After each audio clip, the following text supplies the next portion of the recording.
Welcome to the Baffled Bombs podcast. I'm your host, Brock Myers. It's my co-host, Connor Adams. Perfect. Don't forget to like, share, subscribe. This week, we had a really good weekend of college baseball. I mean, LSU, Arkansas, Tennessee, just a bunch of good series all around. Texas Tech.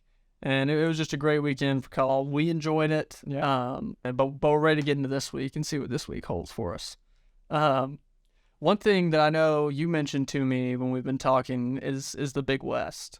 Yeah. Very interested in it, and tell me more what your thoughts are. Yeah, so I think the Big West, I think especially when we were kind of going over the previews at the beginning of the year, I told you that I don't really see like a big separator in this conference. I mean, everyone knows that Santa Barbara is always going to be pretty good. And, they're gonna win 40 games. That's just like how it is.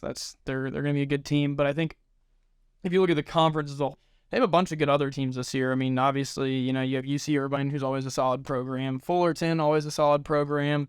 Even like Cal State Northridge is this year. I mean, Hawaii's pretty good this year. Cal Poly, Long Beach State, like they're all pretty good. So, after this past weekend, you're 2 weekends into conference play in that conference, and I don't think there's very much separation there. Yeah. I mean, obviously you have UC San Diego, who's 6-0, who's 5-1.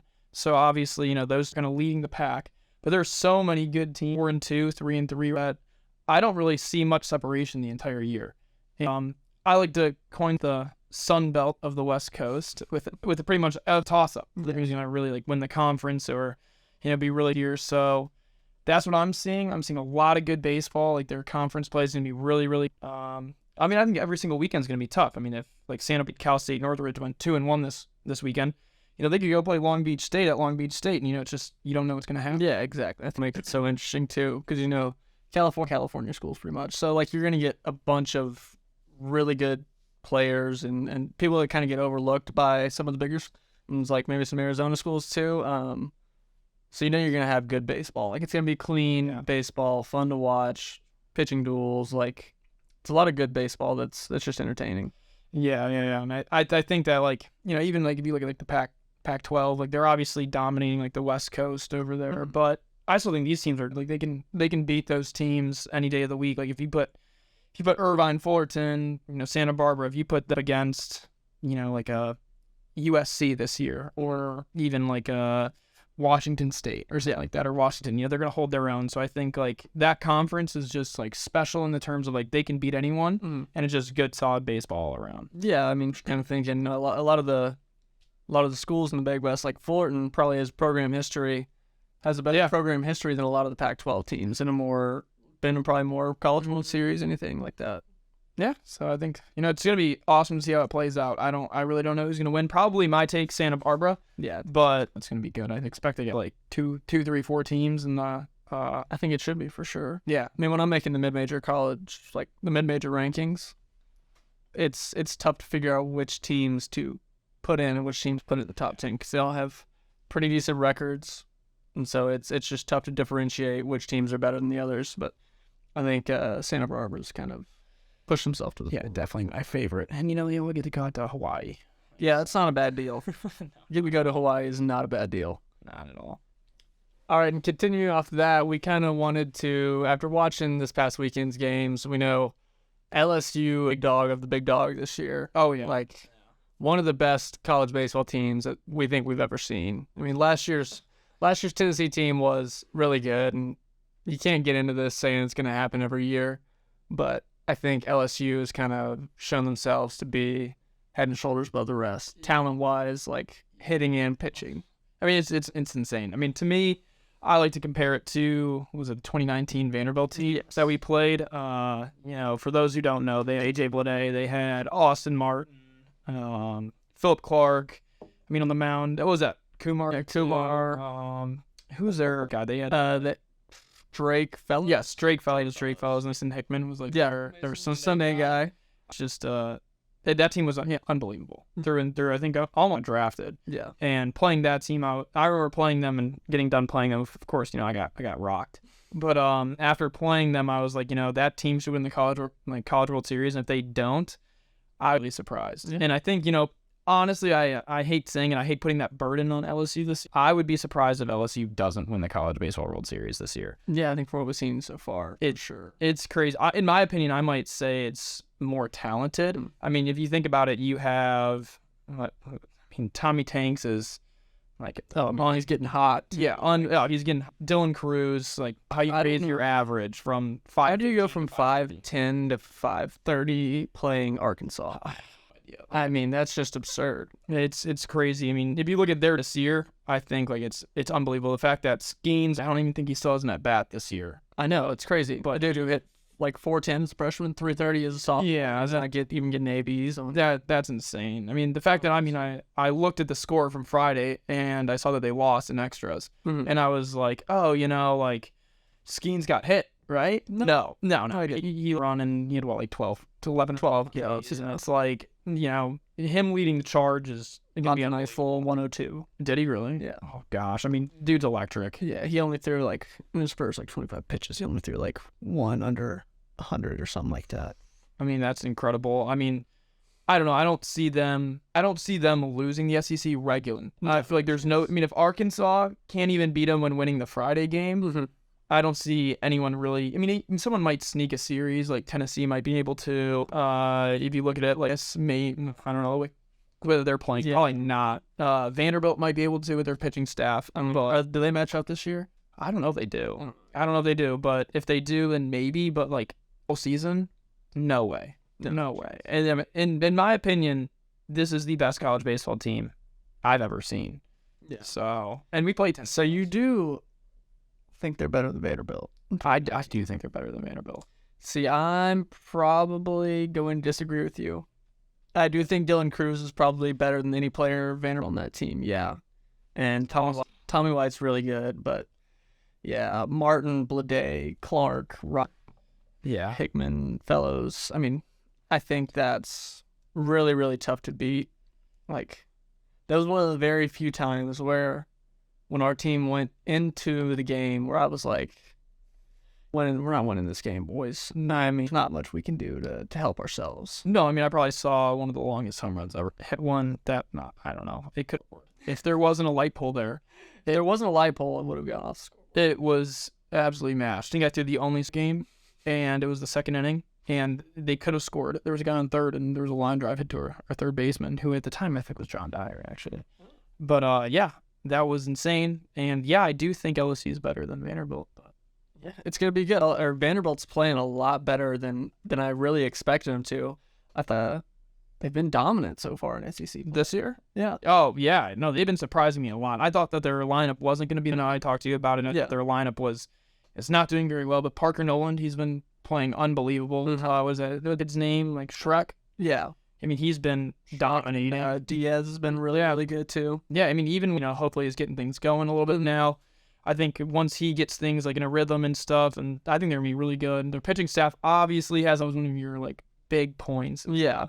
Their pitching staff. I think their pitching staff is kind of underrated for what it is. You don't have many like nationally known people. Yeah. I think that their pitchers are kind of dominant. I mean, they just run out guys that are low 90. Yeah, I mean, it's Vanderbilt. That's the reason you don't think about it. It's because they players every year. Yeah. That is very true. Yeah, my answer is the 2019 Vanderbilt team. Yeah, okay. Well, agree to disagree. We can agree to disagree there. So, I guess that's going to lead us into a different thing where, let's go kind of move to the ACC, and then let's talk about if we think these mid-major powerhouses that we love, Campbell and Florida Gulf Coast, where would they, in your opinion, line up in the standings in the ACC? And if they were in the ACC, do you think they would be ranked as high? I think so. I think that especially this year, we've seen the ACC kind of down from what it normally is. Yes, I would say normally it's pretty stacked to the brim of really good teams. But Campbell and Florida Gulf Coast are probably as legit as it gets. Oh, yeah. Yeah. So I think they would be. I mean, it's tough with Virginia, Wake Forest, and Louisville at the top. So those are still probably going to stay your top three. But I think after that, those teams could be anywhere in that top 4, 5, 6. Yeah. I mean, I might even throw like North Carolina in there. Yeah, against them, just because I think North Carolina has more depth, a little bit more depth. I might Campbell go into a midweek game, and they've been doing it the past 2 years. I mean, where they go and they'll play ECU, they'll play North Carolina, they'll play all those schools in that little, Rome area, and they'll hold their own. They'll go and beat these teams in midweek games. And, a lot of the times you see midweek games and mid-majors and stuff where that's kind of like the depth kind of shows. Yeah. Where they don't have. So midweek games are usually like if you go to a bigger school, you're expected to win them. You run out like a freshman that'll be, low 90s and see what he's got. And typically they tend to lose those games, but Campbell, we've been seeing, has been winning those games. Yeah. Now, I think Campbell has a little bit of a leg up than Florida Gulf Coast. I would probably put Campbell in that, like, they could be as high as like 4 in the ACC, in my opinion. Where I think Florida Gulf Coast has a little bit higher of a ceiling, or a little bit lower of a ceiling. Yeah, I agree. Just because, I think like there's teams like Boston College, I would give them a hard time. Like, pitching's pretty good. Like Georgia Tech's with time, like just in series. Yeah. So I don't know. Campbell has been so good the past probably 5 to 10 years that they have recruits now that are the caliber. Yeah. At least a little bit of what those teams are like. Where Florida Gulf Coast, like, this is a good team. Yeah. And it's not necessarily like year in, year out. They're one of the top teams. I mean, that's true, but I mean, look at our 2018 team. I mean, yeah, we had 2017 at Tennessee Tech where we were pretty good, won the conference. But in 2018, I mean, I'd probably say that team stands alone, even compared to the 20s. Well, yeah. I mean, 53 games won. Yeah. It was 28-game win streaks. Yeah, I mean, it's tough to compare. It's almost like where would that team end up if we were in the SEC? If that team played in the SEC, we would have. I mean, I don't know if we would have been at the top. But I don't know if we would have been at the top. We would have been close. We would have been doing all right. At least, we think so. But yeah, I think Campbell and Florida Gulf Coast would definitely be up there. I don't think they'd be at the bottom by any means. No. So for those people making the argument, if these mid-majors played in tougher conferences, that they wouldn't be doing as well, I think, these teams are kind of, proving that wrong. Especially, like, we know ECU every year. No matter if they're in the American, they're really, really good. Yeah. And Campbell has played 2 midweek games against them, beat them twice. Yeah. And both really good games, close games. Yeah, exactly. So I think, these teams are as good as any, and, we're really excited to see where they'll go this year. I think, in the tournament, they can raise more than last year. That's for sure. A team seems to be going nowhere is the Mississippi State Bulldogs. Oh, I like to say it's a dumpster fire. It is that's exactly what it is. I mean, I posted a meme this weekend, and it was like, to win a national championship, what did you give? Everything, Yeah. But with Thanos, and it kind of is true. Yeah. There is nothing there anymore. I mean, it seemed to turn once everything.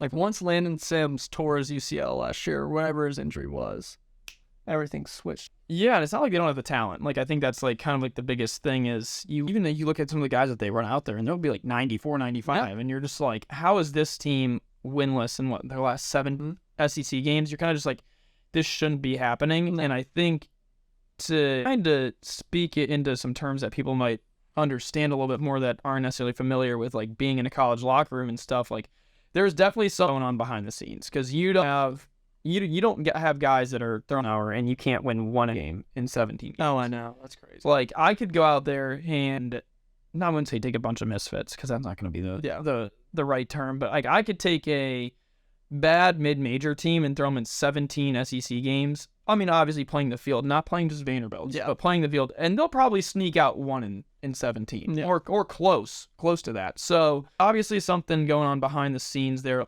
Lamona's none of those kids that he won the World Series with were his kids. Yeah. So, there is some question marks with Lamona's. Is he actually, going to be good? I know people in Starkville have been talking, do they want him gone? I would say if it doesn't start to pick back up, Lamona's probably going to be on the hot seat. Oh, already is on the hot seat. I mean, the fact that he's 0-17, that's crazy. Now, if you're a recruit, you got to be thinking to yourself, do you want to go there? And I'm telling you guys, if any recruit out there sees this, that don't go to a program that there's stuff going on behind the scenes, because that is never a good situation to walk into. I never see, but, you can kind of get a glimpse of it, like, 0-17 conference the past 17 conference games. even for other programs too, like if typically a very, very good program will have 1 year that they're not very good. Yeah. That's always kind that something's going on behind. I'd probably try to stay away from that. Yeah. That's kind of my advice to anyone going into those situations. I would not be surprised the kid who's a switch pitcher decides to enter the portal. Yeah. Because as a freshman, if you're starting on the weekend, starting on is he throwing Fridays? At one point he threw Friday and Saturday, but he threw Friday against Vanderbilt. But I don't know if he threw. I would expect him to probably. Yeah.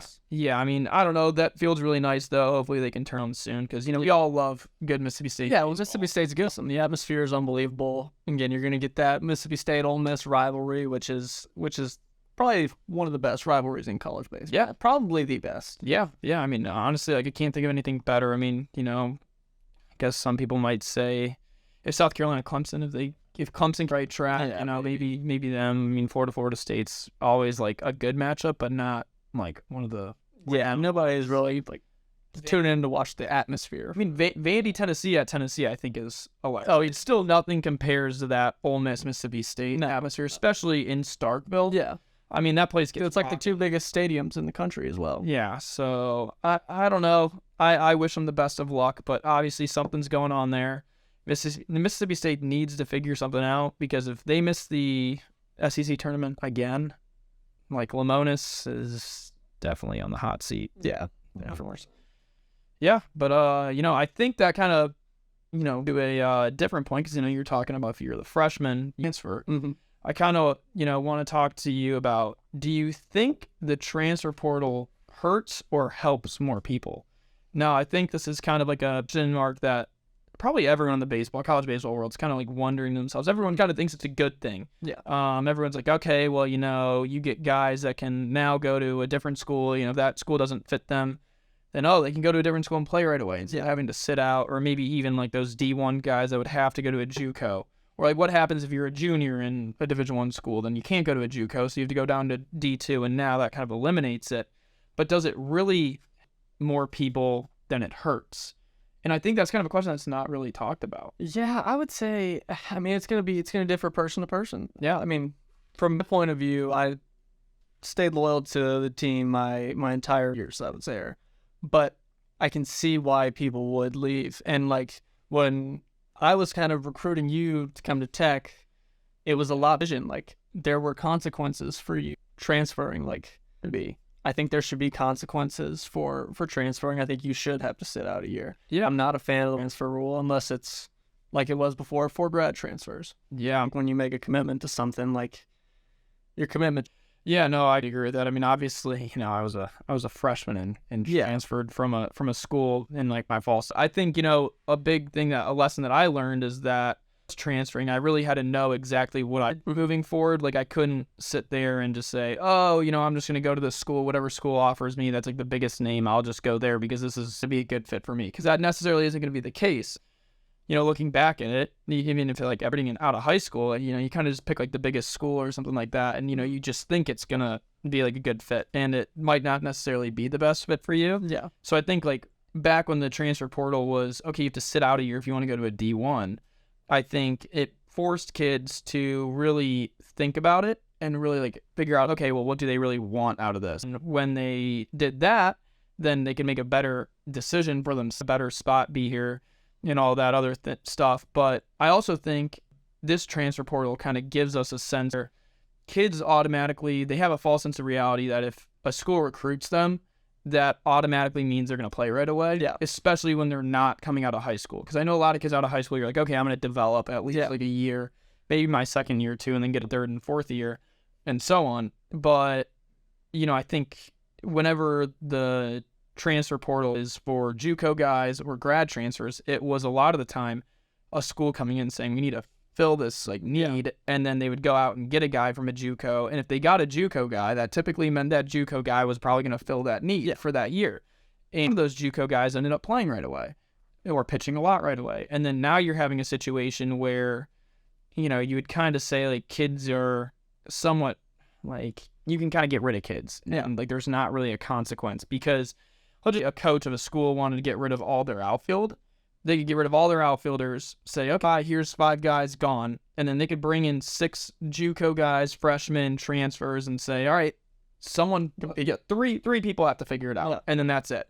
And then that kind of really, like, makes the other 3 people upset. Yeah. And I think kind of wrong about the transfer. You were talking to me about a certain stat that was, I forget what percent it was. Yeah. People But it's not like 60 and something like 60 to 70, somewhere in there. Yeah, and Eventually do not find anywhere to play. Yeah, and at that point, it's kind of just like, is it really? It's not helping those guys. No. I can tell you that much. And like, I think for other guys, they might just rush into a decision and not actually do their research, do their due diligence, take some time and figure out what they want. They might just say, oh, look, like say hypothetically someone transfers from, LSU. Like they're a freshman at LSU, they're not like it, they decide to go elsewhere. They could say, oh, I wouldn't even say like Missouri. Let's just say someone like Georgia Tech offers them. They're like, oh, sweet, I want to go to Georgia Tech. And like, oh, he's dreaming of playing there. Well, that person, what makes you think it's going to be so much easier? There are people that definitely are in that situation. Yeah, like they can play at LSU. But what happens for those kids that like aren't good enough, but they have a false sense of reality because they went to LSU out of high school, that now they think they could go to another big program and then play right away. And then those kids end up just being unhappy again. And then, it's just like evolving glass door. So in my opinion, I think the transfer portal can do more bad for you if you're not prepared. But if you are prepared, I think it can help a lot. Guys who don't play. So obviously not playing is going to be what leads most guys to entering the transfer portal. And they think, oh, okay, I'll just put my name in the transfer portal. I'll find somewhere equal or better. But then you have no film. You have no stats. Most time the stats aren't good. So a lot of time it's better to just sit and immerse yourself kind of in the culture of them in the program and try and build that. Trying to go join something that you have no idea what the culture's like. You have no idea what the coaches are like. You have no idea what the players are like. I was telling you to come. You're doing it in the fall. Yeah. So you got to spend a weekend with me and meet the team, come to a practice, see what everything was like. The summer, like you have no clue what the team is like. You have no clue if you're going to like them or hate them. You have no clue what the practices are like. You really have no clue what the coaches are like. Yeah. And so I think it's really tough. The only thing what is really like that is the town you're living in. Yeah. We really don't even know. I mean, every town, it's kind of different. Like I went from like a big school to a small town. Yeah. And, 2 completely different habits tell you, like, even staying with you for a week, I definitely didn't know, like, yeah. It's tough to get a read on these places. And I think sitting and learning can be so more helpful than transferring and hoping. Yeah. It's almost like an excuse now, like the transfer portal. Like if you don't play or like, small reason that you're leaving, I think the fact that there's no consequence like right away doesn't necessarily help kids. At least like as like a player, like I don't think it's gonna help them really learn. Now it's gonna help them learn in the long run, because I think if those people that it does right away, eventually in the long run, when it doesn't help them and they don't learn how to fail or don't understand the consequences of like, their act to a school and then backing out of it, they'll learn eventually, because typically those kids that, don't understand their actions or something like that, then I think that's when, you kind of learn that, when it's like, oh, okay, like this time again, I went through the same thing, that's when you start learning. So yeah, overthink. It's better to learn it earlier than. Yeah, I think it's up to the kid to do their due diligence on like, okay, is this team bringing it's from the portal 20 guys, or you're not guaranteed a spot, like he was saying. Yeah. They're bringing in this amount of guys. Only 9 guys play. Yeah. So it's really tough. I know, and I think it's just like a tough scenario. Where nowadays I think about the portal like it's like some magical place, and it's like, I'm not really buying it, to be honest. It's not a magical place. It's a magical place for people that hit 330, 12 home runs. Yeah. Like that. But it's not a magical place for someone who's hitting 223, 2 home runs and 5 extra base hits. Mm-hmm. Depends on who you are and everything. So yeah, that's just like my thoughts on the transfer portal. But I think that really answers, asks the, if you did have the opportunity to, like, let's just say you were going into high school, what mid-major would you want to go to, and what Power 5 school would you want to go to? That's tough. Mid-major wise, I think for me, don't say tech either. You can't say. I'm not gonna. Yeah, that's out of it.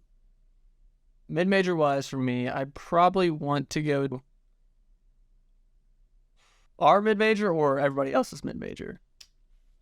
Our mid-major. You can't include Sunbelt. Okay, I would probably go to Grand Canyon. No, that's a good pick. Good pick. What would yours be? Pepperdine. It's not even close either. Like yeah, I guess loving it out there. I mean, when I was in high school too, like I even told myself, like if there was like one mid-major place I would go to, it would be Pepperdine. I mean, dude, it's mad. I know. Like I've been there once in my life, and I was like, this is exactly what I thought it would be, and more. Dude, it is. Like I went on like a it was like 75. Like dude, perfect there, but. Like the pier by Malibu. No, there's a little pier in Malibu stuff. Dude, it is. Yeah, I can't. The ocean right there. Couldn't think of a better place mid-major wise that I would want to go. Now, sure, like they're not like a top mid-major place. Yeah, I mean, it's Malibu. Or if not Grand Canyon for me, maybe Florida Gulf Coast. Florida Gulf Coast would be pretty cool because their campus is believable. I love their field. It's kind of like you're saying, like same with Pepperdine. It's right by the ocean. Like it's like fence, probably 150 yards ocean. Yeah, which is pretty crazy. But I would say for Power 5 schools, I'm probably going with Vanderbilt, just because up here wanted to kind of go there, and then didn't obviously, and can't all go to the Vanderbilt. Yeah. You throw 95 out of high school because reality I am. Yeah. Oh, in this reality. So we're feeling good. Obviously ready to record real quick. In you right now.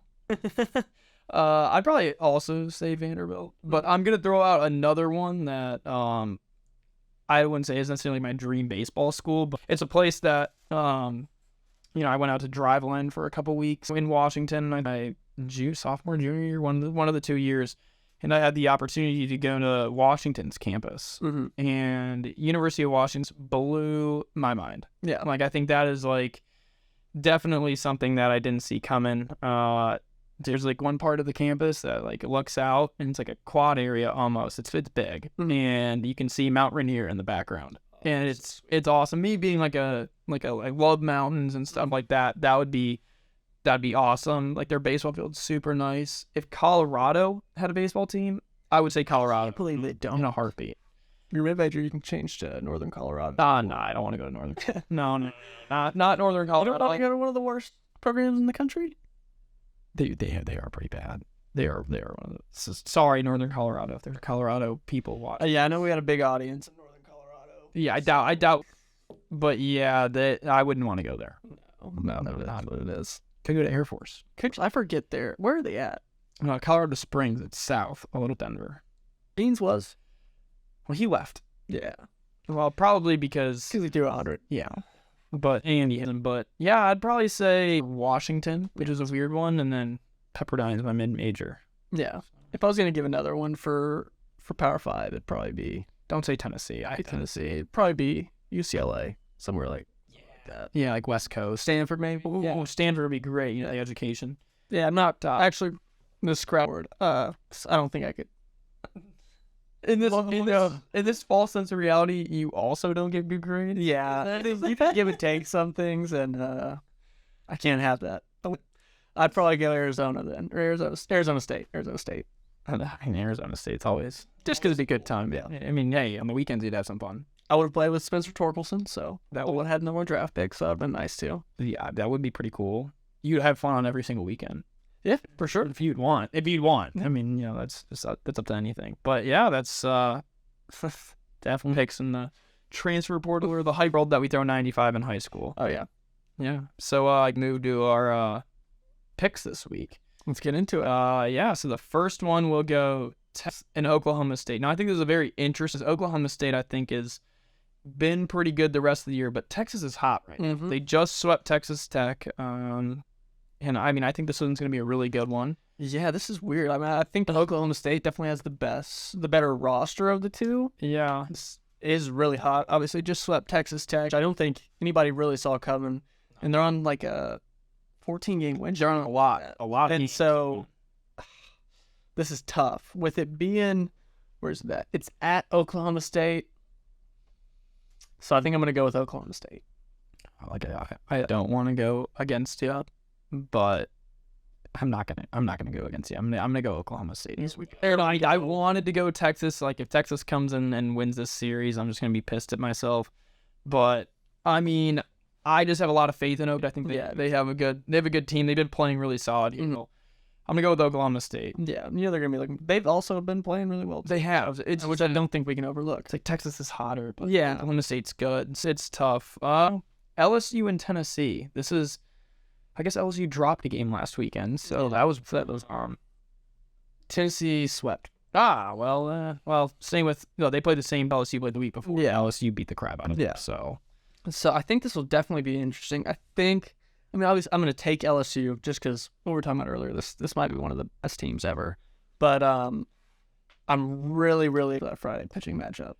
Yeah, I think it won. I really want to see what Dollander can do against LSU. He's been struggling. Yes. And, a lot of, him being one of the top draft picks this year, I don't know, maybe his stock's like fallen a little bit, but this is definitely that's going to, if he has a really good performance, this will be something that bumps him up on the draft board a little bit. But I'm also going to go LSU. I think their lineup's too good. I think when Cruz is hitting over behind him, you have Tommy Tanks. Yeah. I mean, that's just one of those kind of catching his groove and leading it all off for him. Yeah. And then you have Trey Morgan, who's, I think he's quietly 320s or 330s. So it's like, oh, yeah, we just got our two hole just hitting like 330, but no one really cares. Yeah. And on Tennessee, like him and I were, you and I were talking earlier that Tennessee's lineup has been kind of underwhelming us so far. 100%. Other than Moore and Burke, say it's probably underwhelming us from what we expected. And it's in Baton Rouge. That place is going to be electric. So I'm going to go LSU. I do see Dollander having kind of a chip on his shoulder. Because he was kind of going to be that number one pick from the college side at least, but he's going to be going against Skeens, who Skeens is the guy that has been probably overtaking him. So I'm interested to see kind of the fire he comes out with. I bet if he punches out the side in the first or something, he'll be really pumped. Yeah, well, no, I hope Skeens just does the same. So, yeah, it's going to be awesome. It'll be a good one. I think that Friday game will be really good. And then Saturday, obviously, will be a good matchup, too. I mean, anytime you have Burns on the mound against anyone, but Cheetahs. But yeah, I'm going LSU. You're going LSU, which then leads us into a Big Ten matchup. And you guys know how we feel about the Big Ten. Not great. Not great. But actually, we're going to feature teams, in my opinion, are the top two teams in the Big Ten, which is Maryland versus Iowa.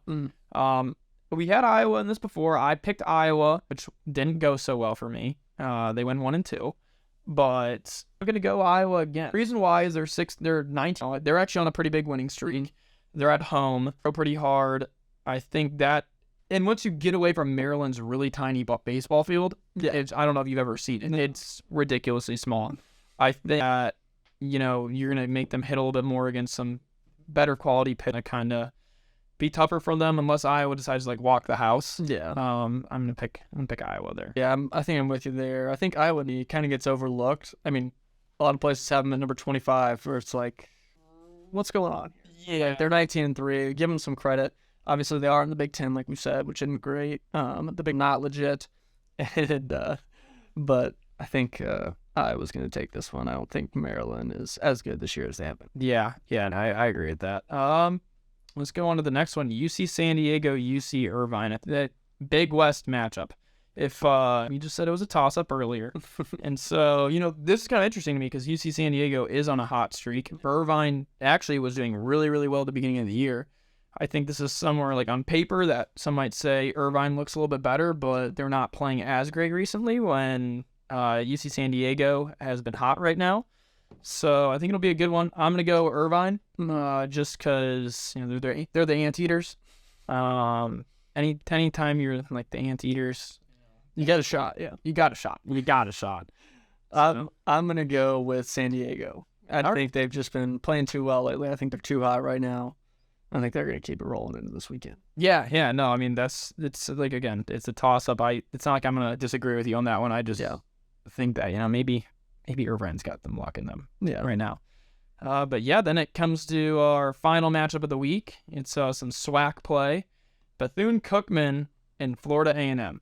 Now, I know some of these teams, in the SWAC, they might not have great records outside of conference, but I think these two teams are two teams that can hold their own against a lot of teams around the country. Bethune-Cookman's actually been looking really good in my opinion. this year. Florida A&M has had a lot of really close losses to Jones out of conference, and they've been doing very, very well in conference. 6-6 conference. And I think it's going to be a marquee matchup. I think we missed the Bethune Alabama State one a couple weeks ago. Mm-hmm. But that was obviously a really good series. Bethune took that one, and I think Bethune will also take this one. Yeah, this one's tough for me. Just because I think from what Florida A&M has done so far this season, I would think that I should take them. They played really close against Florida Gulf Coast. Yes, but Bethune we know is Bethune, and they're normally good in the conference. Yeah, you're going off of more of the past. Yeah. But I think I want to go with the Rattlers.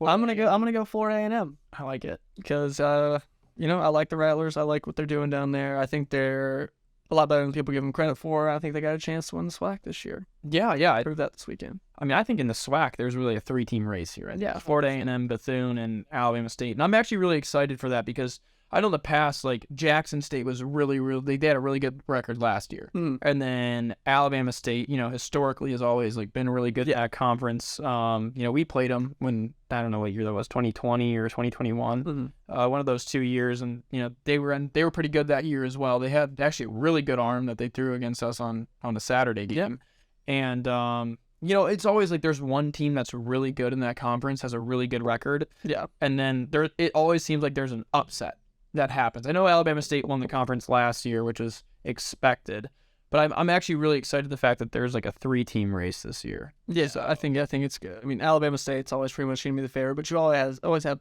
Southern and Grambling in there too, and and those teams always make something happen. I mean, they're always decent, but I think Alabama State is going to win the SWAC. But I think Florida A&M's playing really well right now, and I wouldn't be surprised. Well, how about this one? Let's see. I'm gonna say Bethune's gonna win the SWAC regular season. If you go Alabama State, that's the one bid league. Who's getting the bid? That's gonna come down to who wins the tournament. And I don't know.